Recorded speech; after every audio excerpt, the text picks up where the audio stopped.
এই পুজো শুরু করেছিলাম আমি আর আমার স্ত্রী সুচন্দ্রা, এবং আমরা যেহেতু সরাসরিভাবে ভারতবর্ষে বাঘ সংরক্ষণের সাথে যুক্ত, তাই আমাদের চিন্তা ভাবনা সব কিছুর মধ্যে জড়িয়ে আছে বাঘ।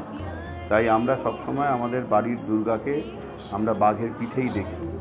আমাদের চিন্তায়, আমাদের চেতনায় মা ব্যাঘ্রবাহিনী, সেই কারণেই আমাদের বাড়িতে দেবী বাঘের পিঠে চলে আসে।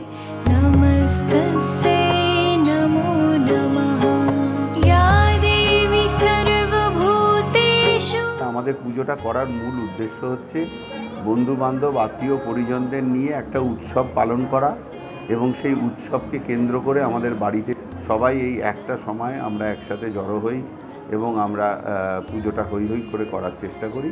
আমাদের বাড়ির যদি বলেন এইটাই হচ্ছে প্রধান উদ্দেশ্য, যে এবং আমরা যাতে পুজোটা হৈ হৈ করে করতে পারি। আর কতগুলো জিনিস আছে আমাদের পুজো আমরা চেষ্টা করি সম্পূর্ণ রকমের না হলেও যতটা ম্যাক্সিমাম পরিবেশ বান্ধব করা যায় সেই দিকটা নজরে রাখতে, যে কারণে আমাদের ব্যাঘ্রবাহিনীর সাজ সম্পূর্ণ শোলা দিয়ে তৈরি।